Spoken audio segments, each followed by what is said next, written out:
couple of quick questions about shows from the late 1960s. You scored Mayberry RFD. Yes, Did that music differ substantially from the music of the Andy Griffith Show? did not. As a matter of fact, the theme for Mayberry RFD was the theme I wrote for Mayberry. And it was very gentle and very soft. And I thought, well, why not? That's what the show is about. So I used it.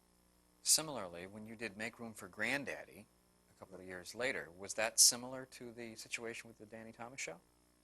It was, but the Danny Thomas Show really didn't have much profile as far as music goes. It was bridges and cues for the most part, and so was the second show. You and Hugo wrote the theme for a short-lived show called,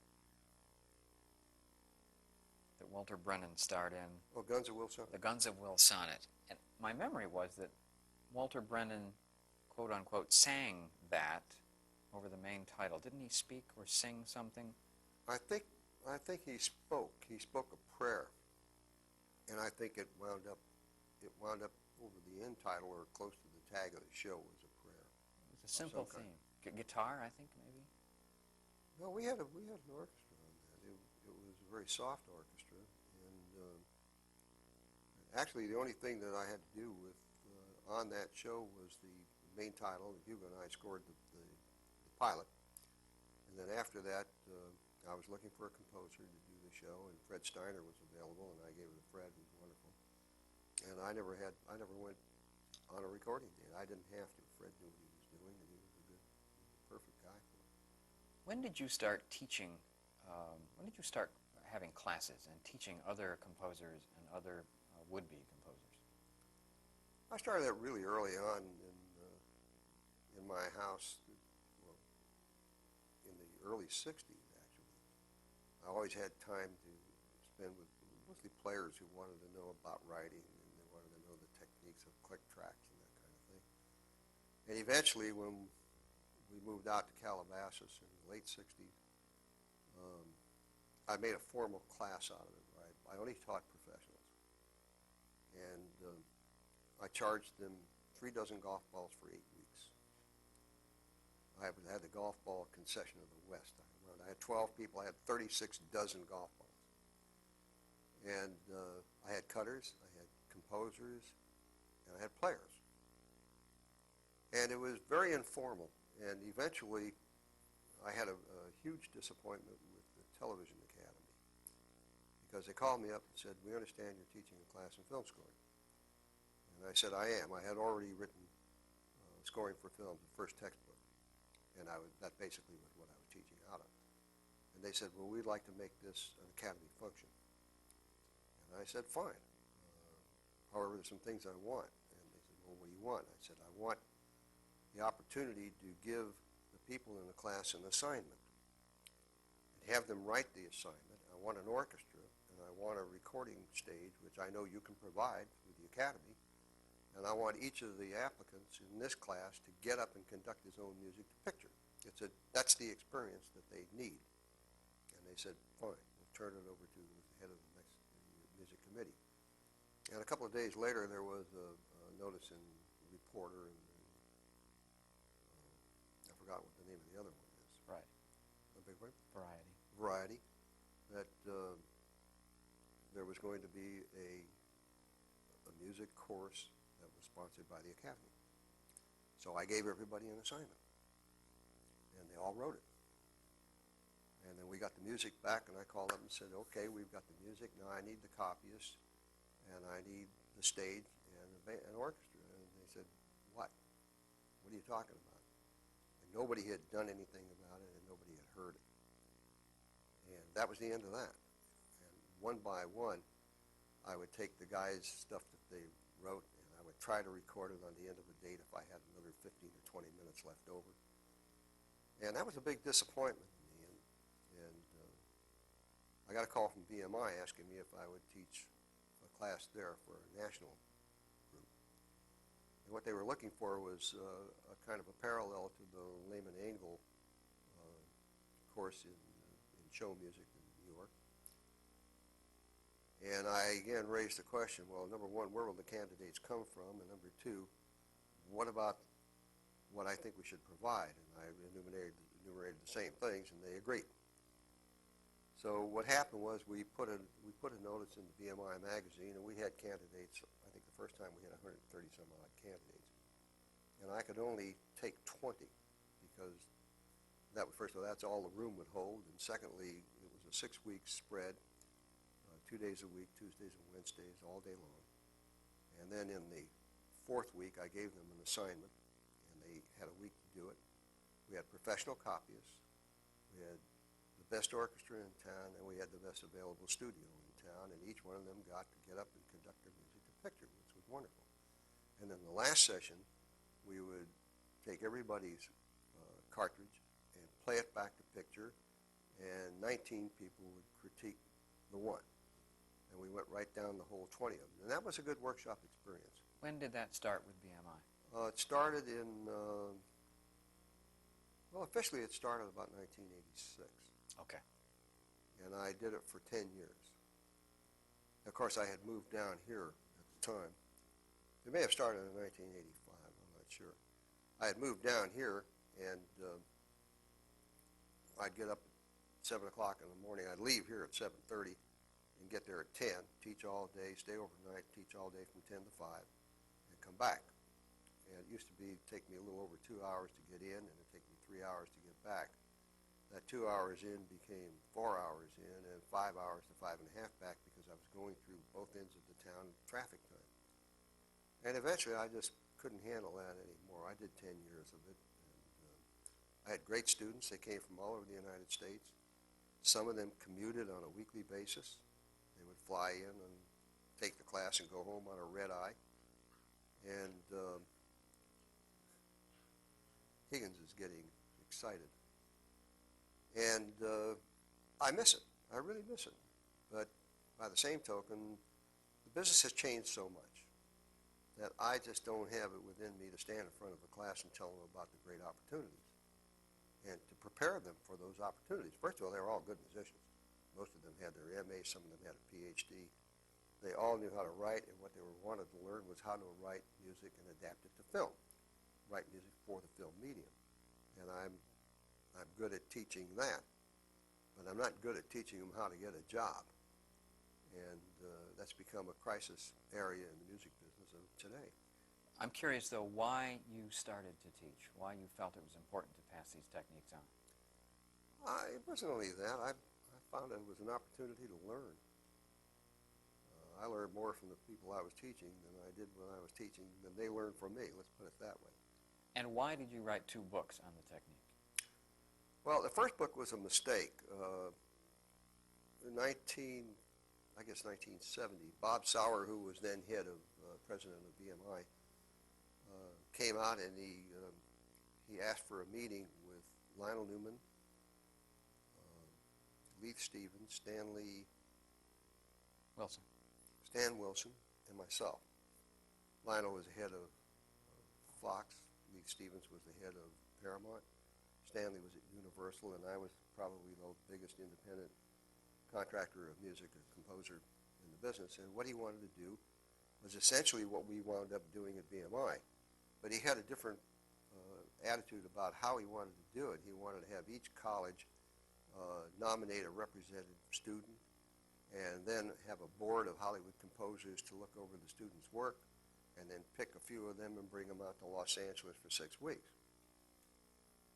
And my question was, well, number one, where are they going to stay? Because the studios are scattered all over L.A. And number two, what are they going to use for a text? And he said, well, I don't know. That's why I've asked to meet with you 4 people. And we went around with it, and there wasn't any text. There was an old book that was written by Frank Skinner, I think. And I said, well, I'll write a book. So I wrote a book. It took me 6 or 8 months.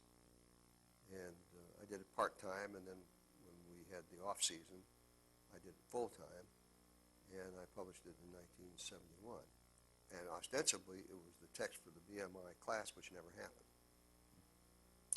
And then later on, you published Advanced Scoring for Films. I put out a second book. I had been working on it, and I came down here in 1986. It was 2/3 done. And in 1990, it was 2/3 done. And I finally decided if I don't do it, it's never going to get done, so I finished it up and put it out. By that time, I think a lot of the techniques have changed to tape rather than film, although the techniques are applicable. Film is much more, in my viewpoint, much more versatile than tape, because you can move one track in relation to another with a 24 track. That's it. You can do things with each track, but you can't reverse them, you can't slide them, you can't move them back and forth and so forth, which creates a lot of the effects. Back to television for a second. I'm curious to know how your association with Mary Hartman came about, and the nature of the music that you wrote for that. I don't really remember, to tell you the truth. I know that I was suddenly involved with writing a library for Mary Hartman, again, to be recorded here. We had 4 or 5 sessions with it, and it just providing general music. It was mostly comedy. And we created a library, which I assume they used, because I don't think I ever saw the show. And there was no show. You mean when you wrote the show? When I wrote the show, there was no show. It was just some scripts and some script ideas, and essentially what they wanted was what I call wallpaper. And it's the only time. Guess Where Ho was a stylized show. That was way early in the 60s, and the library I did for that was stylized. This was not. This was more placebo. Did you work with Norman Lear? I did not. You did not? Never met him. So he's not the one who asked you? I don't even remember who was involved in that. I never saw the production company. It was a job that I did, which I was not very proud of because I never knew what I did it for. How did you become involved with scoring the Dukes of Hazzard, which has got to be a very different kind of thing than you've done before? It was a different thing. I had open heart surgery, and I hadn't worked in a while. And then when I wanted to work, it was the off season, and there wasn't much work around. And I had worked on a show called 8 Is Enough for 4 years. And the producer of that show was an old friend from Fox, Bobby Jacks. And I got a call one day out of the blue from Bobby, and he said, "Are you busy right now?" And I said, "No, I got something coming up with Ernie Frankel, but it isn't going to happen for a few months." "Why?" And he said, "I'm producing the Dukes of Hazzard." And he said, "Would you like to do the show?" And I said, "Sure, let me come in and look at it." And I came in and looked at it, and I thought there were some things that I could do that would make it more interesting, although they were a success by then. Oh, the show was already on the air? Oh, yeah, I think I came in the 4th year. That was about the 4th year. I think I did 3 years of it, 2 or 3 years. I don't remember now because I was involved with Mike Hammer starting up at the same time. Right. And it was kind of a fun show to do. You know, it was totally different. I had done some country shows in Nashville with Ernie Frankel. We did Concrete Cowboys in Nashville '99, and I like that idiom when you have good players.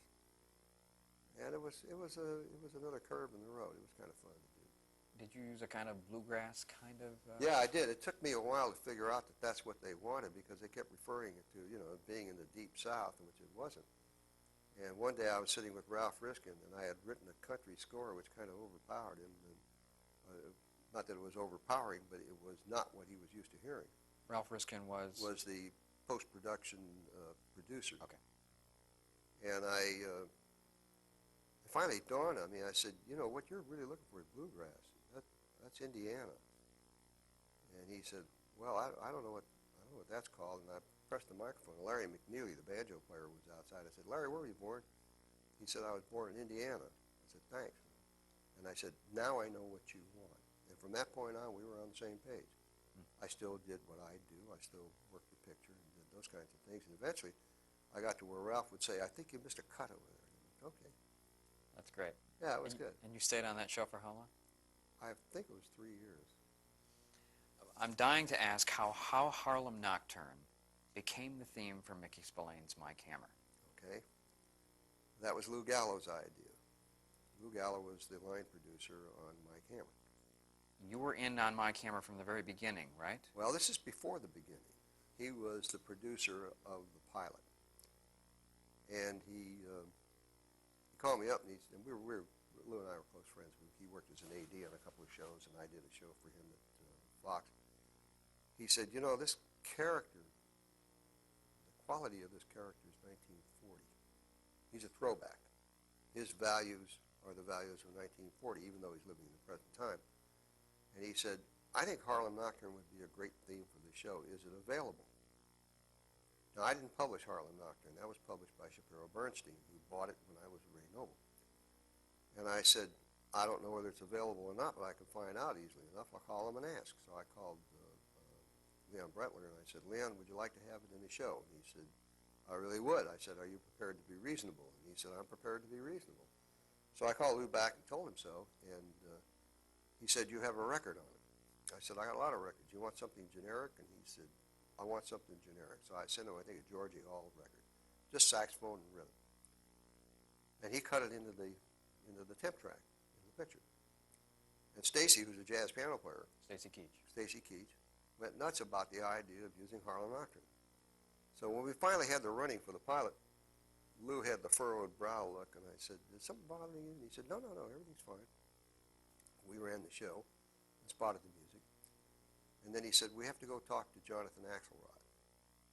And I said, what is a Jonathan Axelrod? And he said, well, he's vice president in charge of television production. Here, I think Columbia was the releasing entity. I said, is there a problem? And he said, no. He said, he just wants to talk to us. So we went up, a youngish guy, and he had an assistant who was a very nice young man. And he said to me, tell me, Mr. Hagen, he said, what did you think of Midnight Express? I knew where he was going right away. I said, I thought it was an interesting score, mixed in with chanting and Turkish sound effects. I thought it was very effective. I said he also had, Moroder had the advantage of having a smash hit record, which was an 11-minute disco record, and about a minute of it was in the score. But it didn't make any difference. It increased the effectiveness of the music. And Giorgio Moroder was more or less an all-synth guy. It was all synthesizer, yeah. It was not a piece I happened to like, but there are a lot of things that are successful that I don't happen to like, right. Except I wish I had written them. And then he said to me, well, what do you think of Chariots of Fire? And I said again, I thought it was interesting they used electronic music against a period piece. And the guy had a good theme. And people like good themes. And he said to me, well, he said, you know, that's the music of today. I said, okay. And he said, you probably aren't aware of this, but people don't like saxophones. I said to him, I'm not aware of that. How do you account for Joel Peskin and some of the rock players on every record you hear? They're wailing their brains out in the background. I thought people like saxophone. He said, they don't like saxophone. I said, how did you find that out? And he said, we tested it. And I said, and you found out that your audience didn't happen to like the saxophone. Is that right? And he said, that's right. And I was trying to figure out whether he hated Harlem Nocturne or he just didn't like saxophone. I said to him, well, what'd you think of the theme for Lou Grant? That was a saxophone piece that Pat Williams wrote, which I thought was great. And he said, thought it over very carefully, and he said, unquestionably, that show would have been on the air another 2 years if they hadn't had a theme with a saxophone in it. I said, okay, Mr. Axelrod, I understand. Lou, do you understand what he's saying? Yeah. We walked out the door, and I said, what is that guy, was he killing saxophone players of the world? Does he hate Harlem Nocturne or what? He said, well, I don't think that's it. I said, look, I could do it for anything. It's been recorded by Randy Brooks. It's been recorded by Stan Kenton. It's been recorded by Ted Heath. I don't have to have a saxophone. But that's kind of nonsense, isn't it? And he said, well, he's in charge. And I said, okay. So about a day later, or the same day, later in the afternoon, the network had seen the finished cut 2-hour show. And they decided there was a possibility of a series in it. So they called Jonathan Axelrod, and they said, why don't you go down and just have a little conversation with Stacy Keach and see if he's interested in doing that. So they went down, and Gary Nelson, who directed the pilot, happened to be there. And he had just landed a great plum, which was Noble House, which was a 3-year commitment. And Jonathan Axelrod asked Stacy if he would be interested in doing the pilot, doing the series. And Stacy said, sure. He said, you have to talk it over with Jay Bernstein and see whether he wants to go on that basis. But he said, there are a couple of things that I want. And the first one, I want to use Harlem Nocturne, because I think that's the perfect theme for a guy who's a throwback. And Axelrod said, well, that's okay. He said, just as long as we don't use a saxophone. And Stacy said, what's the matter with the saxophone? And he He said, people don't like saxophone. And Gary Nelson said, you're crazy. Where'd you come up with that? He said, we tested it. So anyways, Stacy said, I don't care what Earle does with it. Just let him do what he's going to do. And he said, well, I certainly hope he doesn't use a saxophone. By the time I got the cue sheets, Jonathan Axelrod was gone. And Stacy and Lou said, what did he test? So they called up the guy who took his place, the assistant. I've forgotten his name. And they said, is there any chance of getting the pilot that they tested the saxophone on? And it was a Mickey Rooney pilot. And it wasn't a saxophone, it was a clarinet, and it was terrible. So he went from there, from Columbia, someplace else in the world, killing saxophone players. We used saxophone. I used Bud Shank. He was a great saxophone. That's a great saxophone player. Did It was you later done with trumpet. Now there's a new version now. They're doing 26 more. That's also saxophone. How many episodes did you actually do of the show? Did you do a season or two? I did 2 seasons. I did two-hour shows. The second season was cut short after the 14th show because Stacy went back to stand trial expecting a slap on the wrist and didn't get it. Right. And they had to call the show at the end of 14 weeks. And then when I did the 2-hour show when he came back, and then I passed on, that was when I retired, and they went on for another season, I think. Okay. And you wrote mostly a kind of jazz score for My Camera? Pretty much. Contemporary, I would say. I got dramatic in a lot of spots. I had big orchestras. I went into 12-tone. I did what the show called for. I did one show with about American Indians who are steel workers. They're the guys who do the high stuff. And I used American Indian background on it. And it worked. It worked really well. You retired in 1986. Yeah. And your last show was Return to Mayberry? I think we recorded Mayberry after My Camera, I believe. Which was the reunion movie of Andy Griffith. Yeah, that was I think it was the 3rd largest audience in the history of television. It was huge. Why did you decide to retire? Well, John, I'd been at music for 50-some years. I'd been writing for 32. And anybody that tells you that they can continue to not invent themselves is being foolish. You reinvent yourself all the time. Hopefully because you are what and who you are. You can't disguise that. You can modify it, you can change it, you can dress it up in different clothing, but eventually you are who you are, and pretty soon you get to the point where you're saying, not only am I repeating myself, but I'm not capable of not repeating myself. And you look back at a career which has been very good to me and very successful, and you say, I'm 66 years old. I've lasted a lot longer than most people, and now it's time to move away from that and do something else. And you had already moved down here? Yeah, we moved down. We moved down concurrently. I quit in, the last show I did was in April, and we bought a house down here. We had a place down here for 10 years, and we bought a house down here shortly afterwards. We sold our place in Calabasas and moved down, and we've been here ever since. Can you talk in general terms about the role that music plays in television? How important a factor music is in a dramatic medium like television? Then or now? I'd like to talk in general terms.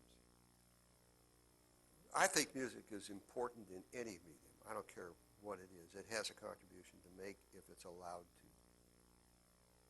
I had a devastating experience with a good friend of both of ours, Bruce Babcock, who in conversation told me that he had just bought a new 4.5 gigabyte hard drive. I said, well, that's a lot of hard drive. And he said, well, he said, I have to do this stuff electronically now, and the hard drive goes to dubbing. And I said, don't you go to dubbing? He said, no, composers aren't allowed. So now the representative of music is a hard drive, which can't make a comment, which can't discuss values, which effectively makes the composer ineffective. Because the composer, if he's good, has something to offer. And if you cut that off, it's like saying to a writer, you can't write for us because you've had too much experience. And it's not only just currently. I went through that on a Marlo Thomas show where I had a producer who came in on last year say, you know, what would really be great is if we got a rock group, a contemporary young rock group in here, and just showed them the picture and let them play. I said, why don't you go the whole way? And he said, what are you talking about? I said, well, there are a lot of young writers walking around barefooted. These guys know how to write. Why don't you give them a script? And he said, well, they wouldn't have any idea how to write a film script. I said, what makes you think a bunch of guys looking at a screen would know what they were doing? Oh, he said, okay. So that diminution of the importance of a contribution destroys the contribution, or it destroys the effort to make a contribution. And when you give a guy one day to write a score, he can't perform. And when you say to a composer, put it on a hard drive and send the hard drive to dubbing, don't show up because I don't want to hear your comments, you've cut off the nature of the business and the contribution that it's capable of making. And you've rendered it ineffective. So then it's clear that the composer was more respected in the 50s and 60s and maybe the 70s than he is today, you think? Absolutely. Partially because the people who guided the entertainment business came from the entertainment business. They had people who took care of bottom line, who had to budget, who had to advise them on budgets, but their main function was the creation of entertainment, and they knew what they were doing. And today you have a lot of people who are more concerned with bottom line than they are the end result. And what happens is you wind up with the upside downness of it is that in protecting the bottom line, you lose the entertainment value, and most of the times you can't control the people who are creating it, and the bottom line goes up. When you look at the cost of a show, we got $185,000 an episode for I Spy. That was the total budget? That was the total budget. And granted, the times are different. You can't shoot a show in a studio, an hour show, for $1 million today. You can't. It's impossible. And it's not necessarily the way it should be, but you know, if you're talking about how it should be, I think it should be people in the entertainment business should provide entertainment. People who take care of bottom line should provide bottom line. There's room for both. But you put the wrong people in control of entertainment, and you're changing it to a bottom line industry, and I think that's what's happened. Let me go in a different direction for a second. Are you ever surprised by the enduring nature of what you wrote, the popularity of some of these themes that practically everybody in this country can hum? I am. I'm surprised and I'm pleased by it. And it isn't only me. You know, Mission Impossible was a great theme. Ben Casey was a great theme. Hill Street Blues that Mike posted was a great theme, more memorable than anything else he's written. It was very simple. Identification and being able to provide somebody with something to hang on to is important. And I'm always surprised when it's recognized. Okay, let's take a break there.